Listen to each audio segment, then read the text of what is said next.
कितना खून पिचा रहा है कानून को। सामने लगभग 11 से 11.5 फीट का मगरमच्छ बैठा हुआ है, जो कि 10 का मस नहीं हो रहा है। लाखों पत्थर पब्लिक ने चलाए हैं, लेकिन वो हिल नहीं रहा है। वन विभाग की टीम यहाँ पर मौजूद है, लेकिन आप देख पा रहे हैं जो मंगर घर है हमारे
ખાસ ધ્યાન રાખજો.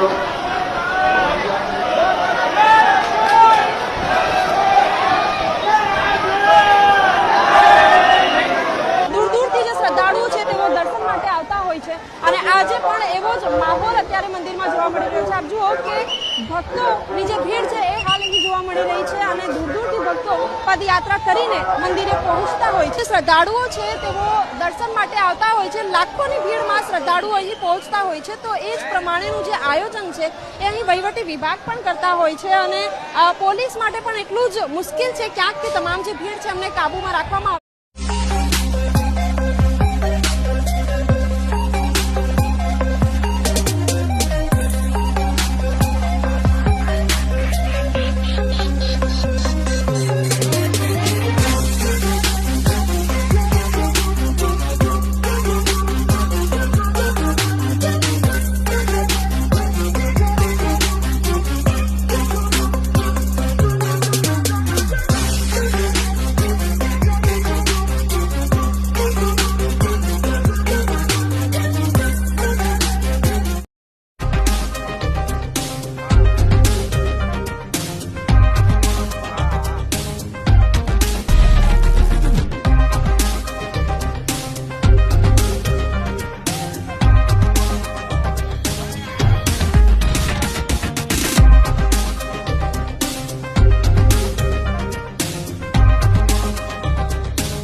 દાદાગીરી કરી 5 જો અહીંયા પાક ઉતારી જાય તો હપ્તા લેવા આવશે તો એમ બધા પોલીસ ખાણ મારીશ. હા, બધા પોલીસ ખાણ મારીશ. જે કેવો કહી દેજો પોલીસ કે મારા ઘર કરવા અને મારી ફેમિલી પર કોઈને નહીં છોડવું, કોઈને નહીં છોડવું.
રાણા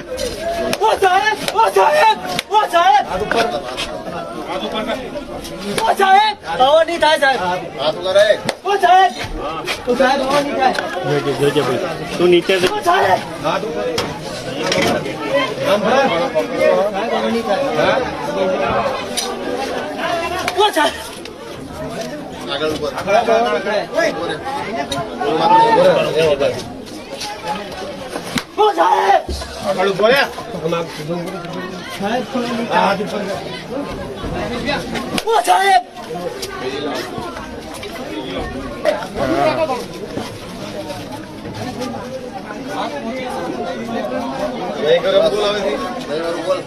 નહીં કરું સાહેબ ભૂલ.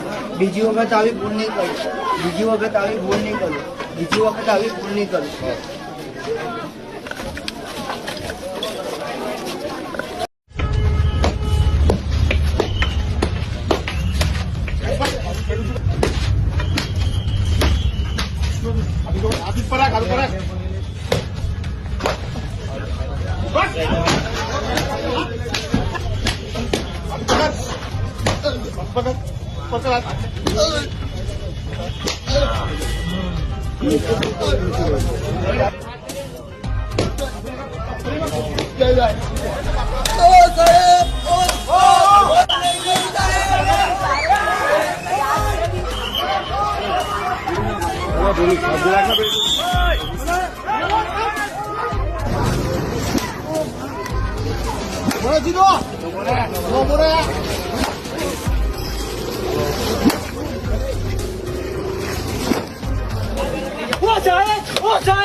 તું નીચે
હું આવું કઈ કરીશ નહીં, આવું બધું નહીં કરીશ ભવિષ્યમાં. જે થઈ ગઈ ગલતી થઈ ગઈ. ભૂલ થઈ ગઈ, આજ પછી નહીં કરીશું.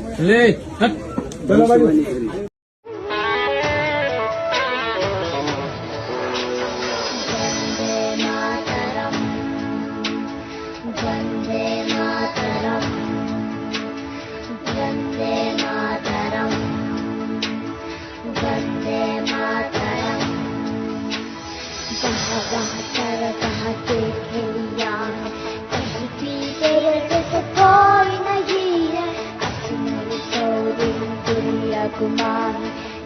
चाहे तेरे जैसा कोई नहीं, मैं गया जहाँ भी बस तेरी याद थी जो मेरे साथ थी, मुझको तड़पाती रुलाती, सबसे प्यारी तेरी सूरत तेरे है, बस तेरा प्यार ही मैं तुझे सलाम. મુખ્યમંત્રી મોદી સાહેબ હતા ત્યારે મારી ફિલ્મ રિલીઝ થયેલી પ્રીત જન્મની ભૂલાશે નહીં, આપ લોકોને ખબર હશે. તો એ ફિલ્મ માટે મને બેસ્ટ એક્ટર ને બેસ્ટ ફિલ્મ એવોર્ડ એ વખતે મોદી સાહેબ હતા, એ વખતે મને મળ્યો હતો. ત્યાર પછી અત્યાર સુધી કશું મળ્યું નહીં. મોદી જતા રહ્યા પણ સરકાર તો એ છે ને. હા, એ વખતે એટલી સારી એક્ટિંગ પણ નથી આવડતી. કદાચ એવું બન્યું છે કે ઠાકોર સમાજના આવરી લેવા માટે પણ એવું કર્યું હોય, એવું પણ બને. પણ જે પણ હોય, પણ એ વખતે સન્માન તો કર્યું હતું ને ભાઈ. જ્યારે ઠાકોર સમાજ માટે 3 સેક્ટરમાં જગ્યા આપવામાં આવી, ત્યારે મોદી સાહેબ ભાષણ કરતા હતા, ત્યારે હું ભાષણ બેસી રહ્યો હતો આવી રીતે. ત્યારે મોદી સાહેબે કીધું હતું કે વિક્રમ ઠાકોર ક્યાં છે? તો વિચાર કર્યો, માણસ કદી હું એમને મળ્યો નતો, એ પણ મને મળ્યા નતા. તો એમને એટલી ખબર હતી એ વખતે કે વિક્રમ ઠાકોર કોઈ છે. એ વખતની વાત કરું તો અત્યારે એ સરકાર તો એ સરકારના લોકોને ખબર નહીં કે વિક્રમ ઠાકોર કોણ છે. અરે બોલીવુડ નો અમિતાભ બચ્ચન છે વિક્રમ ઠાકોર. કોણ છે? અમિતાભ બચ્ચન છે કે નહીં? આપણે ગુજરાત ફિલ્મ ઇન્ડસ્ટ્રી નો અમિતાભ બચ્ચન કોણ? વિક્રમ ઠાકોર છે કે નહીં? અને ગર્વ એ છે કે મારો ક્ષત્રિય છે ને, એનું અપમાન થાય જઈ લેવાનું. ભાઈ જેમને માન મળ્યું એમને વાંધો જ નથી, પરંતુ અપમાન અમે નહીં સંઘરી લઈએ. બરાબર છે ને ભાઈ? એ ખોટું નથી બોલ્યું. મિત્રો, આટલી મોટી સંખ્યામાં આપ સૌ અહીંયા પધાર્યા એ બદલ હું પોતે ડોક્ટર રાજ શેખાવત આપ સૌનો આભાર વ્યક્ત કરું છું. અને ક્ષત્રિય કરણી સેના સાહેબ તમારી સાથે છે.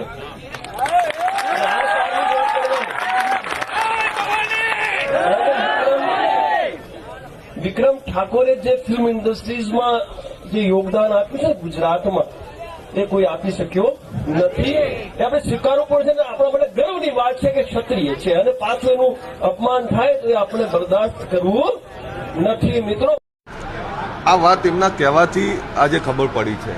હકીકતમાં જો અમને પહેલા ખબર હોત તો 100% એમાં સુધારો કરી દો. પરંતુ હવે જે બનાવ બની ગયો છે એ બનાવમાં અમે પણ અજાણ હતા, અમને પણ કંઈ ખબર નથી. હું એ દિવસે બપોર પછી આવેલો. પરંતુ એટલું ચોક્કસ કહીશ કે સરકાર એમની સાથે સન્માનપૂર્વક વ્યવહાર કરવા માંગે છે. હું પણ કહું છું અને મારી જવાબદારી છે કે વિક્રમભાઈ જ્યાં કહેશે ત્યાં સરકારમાં સન્માનપૂર્વક એમનું આમંત્રણ મળે. અને વિક્રમભાઈને હું તો સરકારને પણ વિનંતી કરું છું કે સરકારે વિક્રમભાઈને આમંત્રણ આપવું જોઈએ.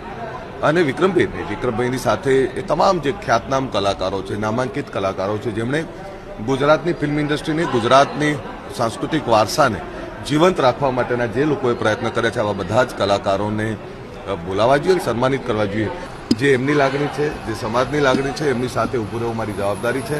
અને જે કોઈ બાબત હશે એમાં સકારાત્મકતાથી જે કોઈ નિર્ણય આવશે તો હું એમની સાથે છું. સાથે એ પણ વાત કરું છું કે સરકાર જે કંઈ બન્યું છે અચાનક બન્યું છે, સરકારનો કોઈ બદ ઇરાદો નહોતો અને એમનું સન્માન જળવાય મારી જવાબદારી છે. સરકાર પણ એમની સાથે છે, સરકારની પણ જવાબદારી છે. એટલે સરકાર 100% સન્માનપૂર્વક વ્યવહાર કરશે. અને એમાં જ્યારે પણ विक्रम भाई जी के बात करशे तो एमनी बात ने वाचा आपवा माटे हूँ एमनी साथे कि मैं जब महाराष्ट्र में एमएलए था तो मुझे भी एक इंजीनियरिंग कॉलेज मिला और मुझे मिला हुआ इंजीनियरिंग कॉलेज मैंने नागपुर के अंजुमन इस्लाम को दिया। तो मुझे पूछा कि इनको क्यों दिया, तो मैंने कहा हमारे समाज में सबसे ज्यादा आवश्यकता कही है शिक्षा की तो मुस्लिम समाज में है। दुर्भाग्यवश यह है कि 5 ही धंधे समाज में लोकप्रिय है, चाय की टपरी, पान ठेला, कबाड़ी का दुकान, ट्रक ड्राइवर और क्लीनर। पर हमारे समाज में से अगर इंजीनियर, डॉक्टर, वकील, आईएएस, आईपीएस ऑफिसर बनेंगे तो ही समाज का विकास होगा। और इसलिए हम मस्जिद में एक बार नहीं 100 बार नमाज पढ़े, पर विज्ञान और तंत्र विज्ञान को अगर हम आत्मसात नहीं करेंगे तो हमारा भविष्य क्या होगा। आज डॉक्टर अब्दुल कलाम साहब जब न्यूक्लियर साइंटिस्ट बने और उन्होंने ऐसा काम किया कि आज डॉक्टर कलाम साहब का नाम हमारे देश में नहीं विश्व में सबके पास पहुंचा है।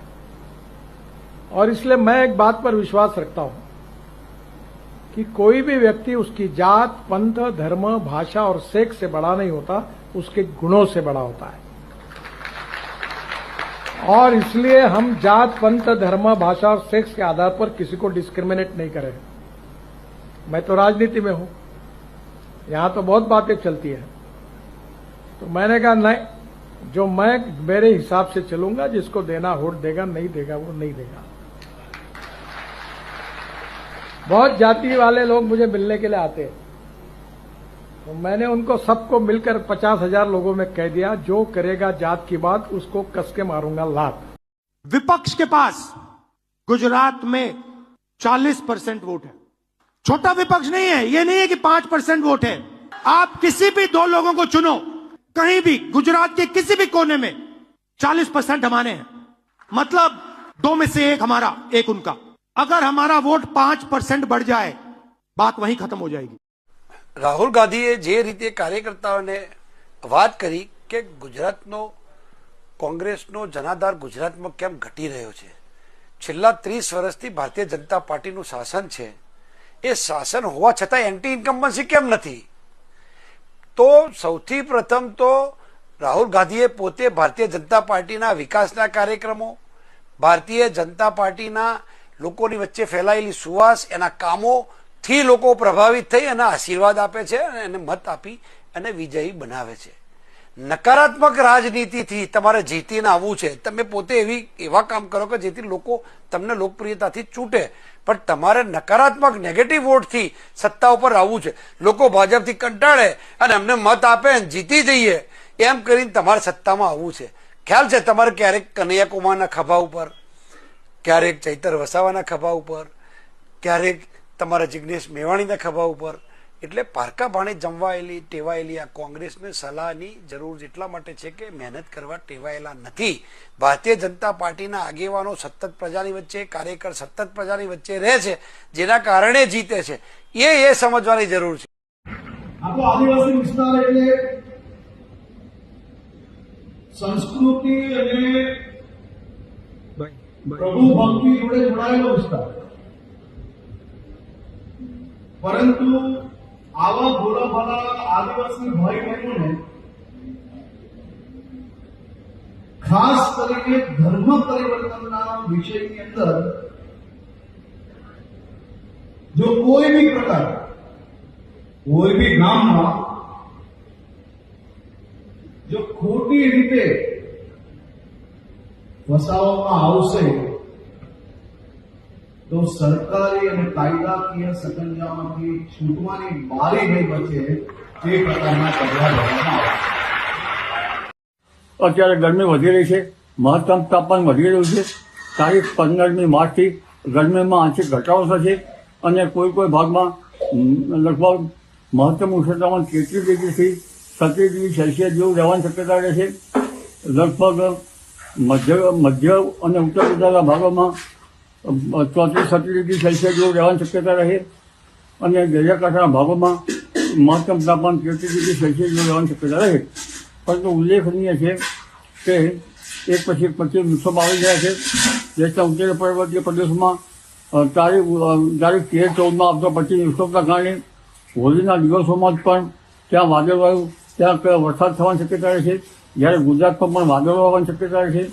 ગુજરાતમાં તારીખ 13-14માં હવામાન પલટો થઈ શકે છે, કોઈ પ્રકારના વાદળો રહી શકે છે અને તારીખ 20 સુધીમાં વાદળો આવવાની શક્યતા રહેતા ક્યાંક છાંટા થઈ શકવાની શક્યતા રહે છે। કમોસમી વરસાદની શક્યતા લગભગ ઓછી છે। આમ છતાં આ હોળીના દિવસે આ વખતે પવનની ગતિ વધારે છે।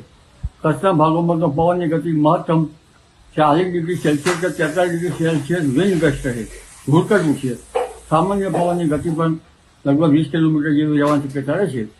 ઉત્તર ગુજરાતના ભાગોમાં પણ, જેમાં કડી, કલોલ, મહેસાણા, બનાસકાંઠા આ ભાગોમાં, વિરંગામના ભાગોમાં પવનની ગતિ લગભગ 40 કિલોમીટર પ્રતિ કલાકથી ઝડપી રહેવાની શક્યતા રહે છે। અમદાવાદના ભાગોમાં વિન્ડ ગસ્ટ 40 કિલોમીટરની ઝડપે રહેવાની શક્યતા રહે છે અને સામાન્ય પવન 15 કિલોમીટરની આસપાસ રહેવાની શક્યતા ગણી શકાય। પંચમહાલના ભાગોમાં પણ પવનની ગતિ રહેશે। એટલે આ વખતે હોળીમાં હોળી પ્રગટાવવા ટાણે પણ પવનની ગતિ વધુ રહેવાની શક્યતા રહે છે અને મહત્તમ ઉષ્ણ પ્રમાણમાં ઘટાડો થવાની શક્યતા રહે છે. અત્યારે ગરમી વધી રહી છે, મહત્તમ તાપમાન વધી રહ્યું છે. તારીખ 15મી માર્ચથી ગરમીમાં આંશિક ઘટાડો થશે અને કોઈ ભાગમાં લગભગ મહત્તમ ઉષ્ણ તાપમાન 33 ડિગ્રીથી 37 ડિગ્રી સેલ્સિયસ જેવું રહેવાની શક્યતા રહે છે. લગભગ મધ્ય અને ઉત્તર ગુજરાતના ભાગોમાં 34-37 ડિગ્રી સેલ્સિયસ જેવું રહેવાની શક્યતા રહે અને દરિયાકાંઠાના ભાગોમાં મહત્તમ તાપમાન 33 ડિગ્રી સેલ્સિયસ જેવું રહેવાની શક્યતા રહે. પરંતુ ઉલ્લેખનીય છે કે એક પછી વિક્ષોભ આવી રહ્યા છે. દેશના ઉત્તરીય પર્વતીય પ્રદેશમાં તારીખ 13-14માં આવતો પશ્ચિમ વિક્ષોભના કારણે હોળીના દિવસોમાં જ પણ ત્યાં વાદળવાયુ ત્યાં વરસાદ થવાની શક્યતા રહે છે. જ્યારે ગુજરાતમાં પણ વાદળો આવવાની શક્યતા રહે છે. ગુજરાતમાં તારીખ 13-14માં હવામાન પલટો થઈ શકે છે, કોઈ પ્રકારના વાદળો રહી શકે છે અને તારીખ 20 સુધીમાં વાદળો આવવાની શક્યતા રહેતા ક્યાંક છાંટા થઈ શકવાની શક્યતા રહે છે. કમોસમી વરસાદની શક્યતા લગભગ ઓછી છે. આમ છતાં આ હોળીના દિવસે આ વખતે પવનની ગતિ વધારે છે. કચ્છના ભાગોમાં તો પવનની ગતિ મહત્તમ 40 ડિગ્રી સેલ્સિયસ કે 43 ડિગ્રી સેલ્સિયસ વિન્ડ ગસ્ટ રહે, ઘૂરકટવું છે. સામાન્ય પવનની ગતિ પણ લગભગ 20 કિલોમીટર જેવી રહેવાની શક્યતા રહે છે. ઉત્તર ગુજરાતના ભાગોમાં પણ જેમાં કડી, કલોલ, મહેસાણા, બનાસકાંઠા આ ભાગોમાં વિરંગામના ભાગોમાં પવનની ગતિ લગભગ 40 કિલોમીટર પ્રતિ કલાકથી ઝડપી રહેવાની શક્યતા રહે છે. અમદાવાદના ભાગોમાં વિન્ડ ગસ્ટ 40 કિલોમીટરની ઝડપે રહેવાની શક્યતા રહે છે અને સામાન્ય પવન 15 કિલોમીટરની આસપાસ રહેવાની શક્યતા ગણી શકાય. પંચમહાલના ભાગોમાં પણ પવનની ગતિ રહે છે. એટલે આ વખતે હોળી પ્રગટાવવા ટાણે પણ પવનની ગતિ વધુ રહેવાની શક્યતા રહે છે અને મહત્તમ ઉષ્ણ પ્રમાણમાં ઘટાડો થવાની શક્યતા રહે છે. આ કોઈ પૂર્વ આયોજિત આમંત્રણ નહોતું, સહજ આમંત્રણ મળીને બધા ગયા છે. પણ કલાકાર એ બધી દરેક જ્ઞાતિનો હોય છે. કલાકારની કોઈ જ્ઞાતિ નથી, કલાકારની જ્ઞાતિ કલાકાર હોય છે. એટલે જ્ઞાતિવાદના લેવલે આમાં કલાના ક્ષેત્રમાં પોલિટિક્સ ન હોવું જોઈએ. ધન્યવાદ. ઘણા સમયથી હું જોતો આવ્યો છું કે ભાઈ અમારા ઠાકોર સમાજને આ લોકો ઇગ્નોર કરી રહ્યા છે. એ સરકારની જાણ બહાર હોય શકે, એવું પણ બની શકે જે વચ્ચે મીડિયેટર હોય એ લોકો બી આવું કરી શકતા હોય. ઘણા સમયથી હું જોયું સરકારી બધા કાર્યક્રમો હોય એમાં ઠાકોર સમાજનો એક દીકરો કે દીકરી હોતા નથી. અને આ વખતે પણ મેં જોયું જ્યારે વિધાનસભામાં દરેક કલાકારો સ્વાગત કર્યું, બહુ સારી વાત કહેવાય. બધા મોટા કલાકારો છે. ત્યારે મારા બધા ઘણા બધા વડીલોના, મારા ઠાકોર સમાજના બધા ઘણા બધા ચાહકોના ફોન આવ્યા કે વિક્રમભાઈ તમે નથી ગયા? તો મેં કીધું ભાઈ મને આમંત્રણ નથી. સરકારી કામ મળવાની કોઈ સવાલ, મારો સમાજ આટલો મોટો છે બરાબર, મને કે મારા ઠાકોર સમાજના કલાકારો કઈ સરકારી કામ નહીં મળે તો એ કઈ ભૂખે નહીં બેસી રહેવાનું બરાબર. એટલે એ વાત ના, તમે ખોટી વાત કરો છો, એ વાત ના કરશો બરાબર. તમે કીધું ફિલ્મી કલાકાર, પણ મેં ક્યાં કીધું ફિલ્મી કલાકારને તમે બોલાવો? મને બોલાવો એવું મેં કીધું જ નથી. હું ફિલ્મી કલાકાર છું, સાથે ગાયક કલાકાર છું, ભજન પણ ગાઉં છું, સંતવાણી પણ કરું છું, માતાજીના ગરબા પણ ગાઉં છું બરાબર. ખાલી ફિલ્મી કલાકાર નથી. સરકાર બોલાવશે ત્યારે તો ઠીક વાત છે, પણ મારો સમાજ કહે છે કે એ જે કહે છે એમ કરીશ. ને ચલો તમે તો મેં કીધું ભાઈ મને એ નથી બોલાવતા તો એમની મરજીની વસ્તુ હશે. હું એમને નહીં ગમતો હોય, લોકો તો મને બધા સુપરસ્ટાર કહો છો પણ એમને હું સુપરસ્ટાર નહીં લાગતો હોય. એક સામાન્ય સિંગર ઠાકોર સમાજમાંથી આવતો એક છોકરો છે એનું ક્યાં વેલ્યુ હોય? એ લોકો એવું માનતા છે કદાચ.